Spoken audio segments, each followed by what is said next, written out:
A legendary heroes event is starting on Thursday, September 26th at 10 a.m. and running until Tuesday, October 1st at 8 p.m. local time. This is going to be the debut of shiny Zacian in Pokemon Go. Very excited to hunt that one myself. So I'm going to go over all the event details plus the best Pokemon to hunt during this event so you can be as prepared as possible. It's going to be a little bit of a different layout for this video and I'll talk about why at the end. But right now, let's jump into this event, starting with the event details. So we can see the event bonuses here. We're going to get special trades requiring 50% less Stardust, and Coughing will be able to evolve into Galarian Wheezing during this event. That's a very interesting one there. That's not normally the case. Normally Coughing can only evolve into regular Wheezing, but during this event, you will be able to evolve it into Galarian Wheezing. And that does mean if you happen to have a shiny Shadow Coughing, you'll be able to evolve that into the very rare, very, very rare shiny Shadow Galarian Wheezing. But also just if you have some good Coughings in general for PvP, you'll also be able to evolve those into Galarian Wheezing. We'll take a look at that a little bit later, see how good that is, but a little bit of a hint here, it is quite good. Now there is going to be a branching timed research here. There'll be a sword path and a shield path, and it will award items, XP, Stardust, and encounters with event-themed Pokemon that are determined by which path you pick. We'll talk about that in a second. And then the path you pick will also determine which collection challenges you have and which Pokemon will be attracted to incense for the duration of the event. So if we scroll down here, we can see the sword path. In there, if you choose the sword path, you are going to get Pokemon attracted to your incense that include Seedot, Scraggy, Gothita, Dino, Swirlix, and Passimian. Now, if we take a look at the shield path here, you are going to get incense encounters that include Larvitar, Lotad, Krogunk, Solosis, Spritzy, and Oranguru. We'll talk about which Pokemon are best in each path after we go over all the event details. That should help you pick which path you want to go with. Now, in terms of wild encounters for the event, everybody gets these no matter which path you choose. They're going to include Galarian Ponyta, Coughing, Galarian Darumaka, Grookey, Scorbunny, Sobble, and Squovit. Everything there except for our Galar starters, which just recently debuted, can be shiny. Now we scroll down to the raids here. We are going to see in 1-star raids, Galarian Ponyta again, Galarian Darumaka, Gumi, and Jangmo-o. Then in the 3-star raids, we're going to see Turtonator and Drampa. And then in the 5-star raids, we are going to see Zacian, which can be shiny for the first time in Pokemon Go from these raids. And then in the Mega Raids, we're going to have Mega Gardevoir. Now, if we scroll down to the collection challenges here, we can see there are going to be event-themed collection challenges, complete, catch, and trade-focused collection challenges to receive XP and encounters with event-themed Pokemon. Now, the path you pick during the event will determine which challenges and which Pokemon you encounter. Very interesting there, though. A lot of times it's catch and evolve focused. Here it's catch and trade focused. So you're going to have to trade to be able to complete these collection challenges, it looks like. And then we'll have field research for this event as well. So there will be event-themed field research tasks. From completing those tasks, you're going to get things like Rare Candy, Stardust, and encounters with Galarian Slowpoke. Rare Candy, a very nice reward there. And then in the web store, we are going to have a bundle for $4.99 US. That is going to get you 3 remote raid passes and 1 premium battle pass. Now this is worth it if you like to spend real money on the game. You get a little bonus there with the premium battle passes because the 3 remote raid passes basically are the cost of that bundle. So it could be worth it if you don't mind spending real money on the game because you can't use your Poke Coins to buy these web store bundles. And then finally at the bottom here, we can see we're going to have Pokestop showcases as well, featuring those event-themed Pokemon. So hang on to any double XLs that you get, throw them in those showcases, work on that PhD Pikachu medal. All right, that's it for all the event details. Let's scroll back up here and take a look at the different paths. So we can see the sword path there. Let's talk about that one first and the best Pokemon in there. So we'll talk about Gothita first. Let's jump over here. It does evolve into Gothitelle and Gothorita. They do both rank fairly well in the Psychic Cup. Both of them rank best as a Shadow, but you can also use them in their purified form. You can see in the non-Shadow form, they each want Return as a moveset there. So if you're going to run them, definitely go either with the Shadow or the Purifieds, but you could run them as either, but Gothitelle as the Shadow is ranking the highest in Psychic Cup at number 36. Jumping over to Dino here, which is also in the path, that evolves into Hydreigon. It is a good dark type. It's Dark Dragon. Let's take a look at its stats here. It has a max CP of 4,098, an attack of 256, a defense of 188, and a stamina of 211. So definitely attack weighted, but decently balanced there. If we take a look at as as a dragon type raid attacker. It doesn't rank very well. It's ranking number 35. So it's not a great one as far as dragon types go, but as a dark type raid attacker, it does rank better. It's ranking number 10 here with bite, and notice here, brutal swing. Brutal swing is a legacy move. That's why it has that little asterisk. So if you get a good dino that you want to use as a raid attacker, hang on to it and evolve it when you can get that move. It does come around every once in a while. Now let's take a look at it in PvP. An interesting thing to note here about Dino is that its first stage evolution, Zweilous, actually ranks quite well in the Great League, ranking number 65 right now. No legacy moves needed there, it doesn't have any. It also ranks well as Hydreigon, but not quite as well in the Great League. Again, you do need that legacy move, Brutal Swing there. So you definitely want to get that if you're going to use it for PvP. Now in terms of Ultra League, it also ranks decently well. Definitely a spicy pick. And again, you want that legacy move, Brutal Swing, is ranking number 171 in the Ultra League. And then for the Master League, that's where Hydreigon ranks best, ranking number 34, again with that legacy move, Brutal Swing. And the nice thing is if you're going to use it as a dark type raid attacker, then you get Brutal Swing on it and you can use it for both. You will have to change that fast move, but it doesn't require an elite TM. You can just use regular fast TMs to do that. All right, now let's take a look at the last Pokemon that has some use from the sword path there, and that is Swirlix. It evolves into Slurpuff, which ranks fairly well, still a spicy pick, but it does rank fairly well in the Ultra League, and no legacy moves needed there. Now moving on to the shield path, let's start with Solosis. Solosis's evolution here does rank fairly well in the Psychic Cup. It ranks better as a shadow, but you can definitely run it as a non-shadow as well. They're both ranking fairly similar. You don't need a purified version here like you do for Gothorita or Gothitelle. You can just get a good one from the wild, evolve it, no legacy moves, pretty easy one to run there for a Psychic Cup. And then we have Oranguru also in there, ranking number 128 in the Great League. Pretty decent one, a little bit spicy, a little bit of an anti-meta pick though, so it can be quite good. And then the Ultra League, ranking number 85. Again, no legacy moves on this one, so get a good Oranguru, or maybe you have a nice shiny one from the research day already. Power that up, put the moves on it right away, and you're good to go.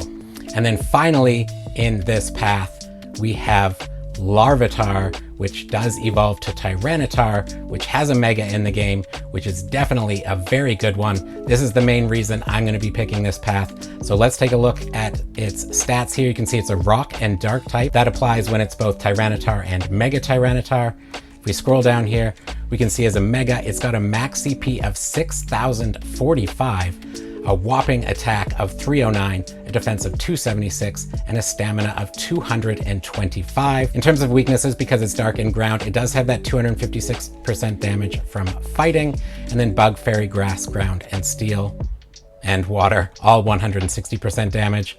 And then for resistances, it does take very reduced damage from Psychic at 39.1%, and then just regular reduced from Dark, Fire, Flying, Ghost, Normal, and Poison. Let's take a look at it as a Rock type raid attacker. You can see in the Mega, it is ranking number 2. You do need the legacy fast move Smackdown, so another one you want to hang on to and evolve when you can get that move. Shadow Tyranitar, which is also available in the game, ranking number 4. So this is definitely a good one to get candies for. You might want to power up a few of these, especially since it also ranks well as a dark type here. You can see it's the number 1 dark type as a Mega and the number 2 dark type as a Shadow. No legacy moves here, Bite and Brutal Swing. So if you do need dark type raid attackers, I definitely recommend this path over the other one. Mega T-Tar and Shadow T-Tar ranking better than Hydreigon, and no legacy moves needed. Good to go, just evolve it. You can put these moves on it right away with regular TMs. Have yourself one of the best, well actually the best dark type raid attacker in Pokemon Go. Now let's take a quick look at just regular T-Tar in the Master League, or rather Shadow T-Tar in the Master League. You do need the legacy move Smackdown here again, as you can see, and then you want Brutal Swing and Stone Edge on it. As a Shadow, it's ranking number 64. As a non-Shadow, it's ranking number 82. So viable in both forms, but Shadow definitely ranking better there. So if you've got yourself a good Shadow Larvitar, definitely stock up on candies for this. But if you get yourself a good regular Larvitar, you can definitely run that in the Master League as well. Just remember, you either have to use an Elite Fast TM, or you have to wait to evolve it when you can get that move. I would wait on this one because you can evolve to get the move fairly frequently. It might take a few months, maybe over a year. But if you really want to start using it right away, it's your favorite Pokemon, you might want to use an Elite Fast TM. Okay, now let's take a look at some of the Pokemon that will be in the wild. We do have Coughing in the wild, and as I said, you will be able to evolve it into Galarian Wheezing during this event. That is the superior form. We can see that ranks number 62 in the Great League. No legacy moves there, so that's pretty nice. And then ranking number 10 in the Ultra League. Definitely a good Pokemon to get your hands on for this season's meta in Pokemon Go GBL. And you don't have to wait and try and catch one in the wild, because you will be able to evolve Coughing into Galarian Wheezing during this event. So if you have some good shiny ones, or just some good ones that you've been hanging on to, evolve them during this event into the Galarian Wheezing and start using them. Now moving on, we have Galarian Darumaka. That does rank pretty well as an ice type raid attacker, ranking at number 6. Useful for taking things like dragons and flyers down. No legacy moves needed, so you can use it without an elite charge TM, which is always nice. Now let's talk about the fire type Darmanitan. Let's flip over here, because they do share candies. So if you want to power up one of these, you can get the candies for it by going after those Galarian Darumakas.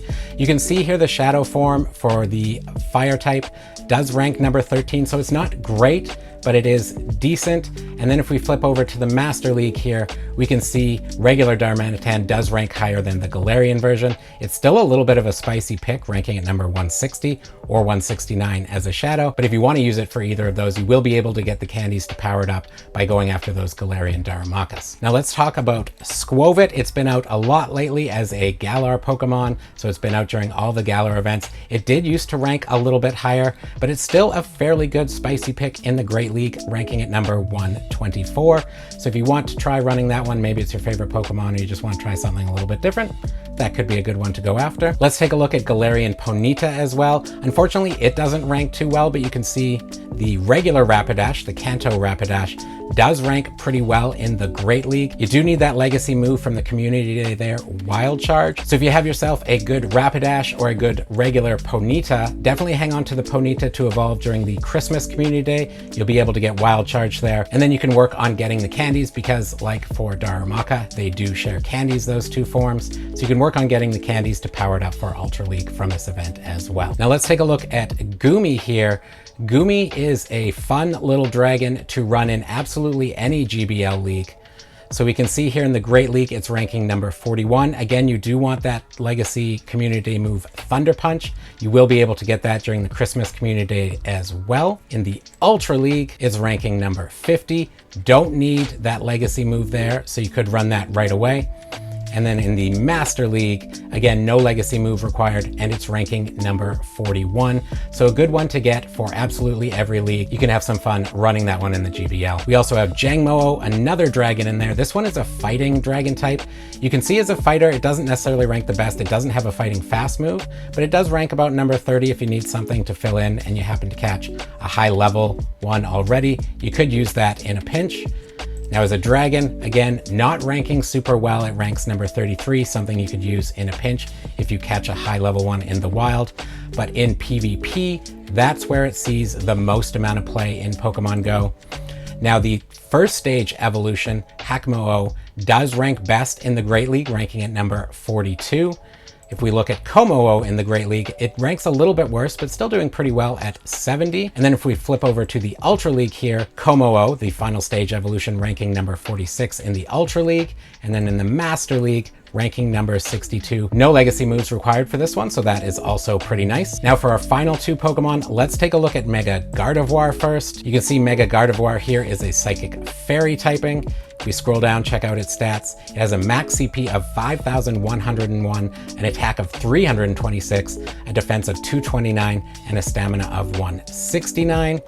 Because it's that Psychic Fairy, it's going to take increased damage from Ghost, Poison, and Steel, and then it's going to have double resistances to both Dragon and Fighting, taking only 39.1% damage from both of those, and then reduced damage from Psychic as well, taking 62.5% damage. Now if we flip over to the Psychic type raid attackers here, you can see Mega Gardevoir ranks pretty well at number 5 with Confusion and that legacy move Synchronoise. So this is another one that would require an elite charge TM. Because you're getting it from raids, it's already going to come as Gardevoir, so you can't wait to evolve it. Let's take a look at it now as a Fairy type raid attacker. You can see the Mega form is ranking number 1 with Charm and Dazzling Gleam. No legacy moves required there. So if you get a good one from raids, you can definitely use it as a Fairy type raid attacker. Now if we look here, This is just another ranking of fairy type raid attackers. Mega Gardevoir at the top there, Shadow Gardevoir a close second. So you definitely want to farm candies from this one. If you plan on running either of these two, you want to power them up as much as possible. And you can also use Gardevoir, not Mega, but you can use Gardevoir in the Master League here. So you can see as a Shadow, it's ranking number 128 with Charm, Triple Axle, and Shadow Ball. Interesting moveset there. And then number 162 as a non-Shadow, so both a little bit spicy, but very viable in the Master League with that same moveset there. Now, if you're going after Mega Gardevoir, let's talk about the best counters to use. You can see on GoHub here, they're recommending Duskmane Necrozma, Dawnwings Necrozma, Mega Gengar, Mega Banette, Shadow Gengar, Shadow Metagross, and Origin Form Giratina. We can take a look at Pokebattler here as well. You can see again, there's its weaknesses, Poison, Ghost, Steel, all with 160% damage.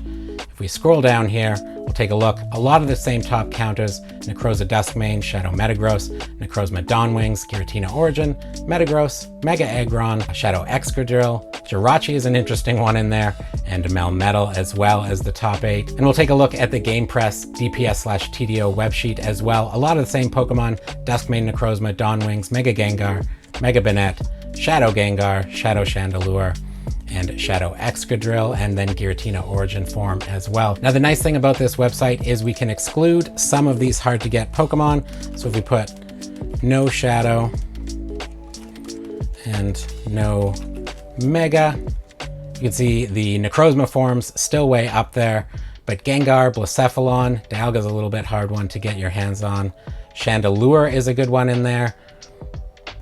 Goldango could work, just regular Excadrill. Dragapult is in the wild now, and it has Astonish and Shadow Ball in its moveset. So those would be some of your more budget counters for going after Mega Gardevoir. Now finally, let's take a look at the top chase here. That is Zacian. It is going to be shiny available for the first time in Pokemon Go. This is a pure fairy type Pokemon. If we scroll down and check out its stats here, we can see it has a max CP of 4,329, an attack of 254, a defense of 236, and a stamina of 192. A good amount of balance there between the defense and attack. Stamina a little bit lower, but this is a useful Pokemon. As a fairy type, it does rank okay. It doesn't have a very fast move, so Metal Claw would be your best bet to go with there.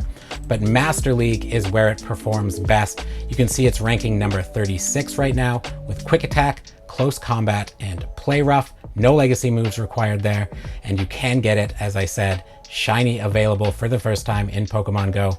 This is going to be my top hunt during this event. Definitely going to be a fun one to go after. So let's take a look at some of the top counters for Zacian.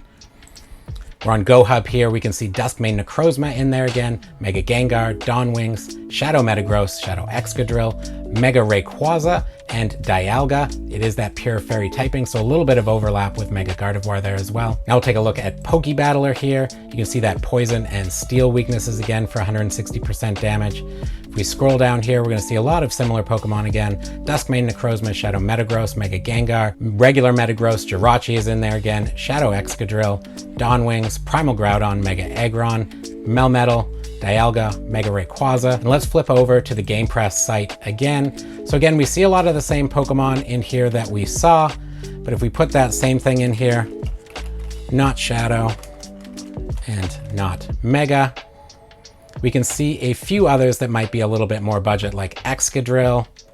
There are a few in here that aren't available. The site is being a little bit buggy right now. Normally you can hide the unavailable ones. We can see like regular Gengar in there, B-Sharp, which is available, Melmetal, Jirachi, Ursaring, Empoleon. Once we get past this though, I probably wouldn't go any farther than that. Durant is going to be kind of a rough one, but you can see some of your budget counters in there that would be good for going after Zacian. Now let's just quickly talk about the best megas to use during this event. There isn't a whole lot of cohesiveness between all the Pokemon that are out, but if we scroll down just on Zacian here, we can see some of the good ones to go for here.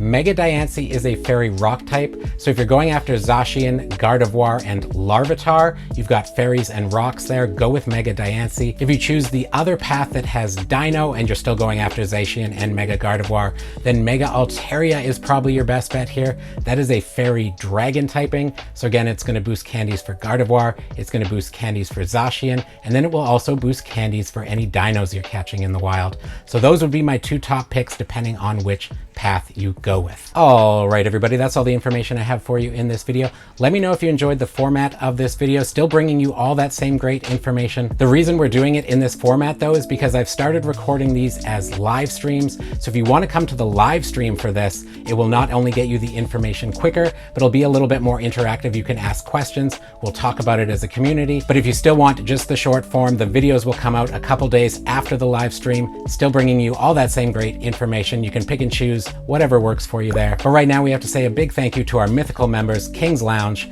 Liam, Body on a Planet, and Kate. Thank you to them for supporting the channel at the mythical level. It really does help out, as well as all the members on the channel and all of you who come and watch the videos. Hit the like button, subscribe, come to the live streams, whether you lurk or chat, all of that stuff is super helpful. I am very grateful for all of you. I hope you have a great Legendary Heroes event and get yourself a very nice shiny Zacian. Happy hunting, and we'll see you in the next one, friends.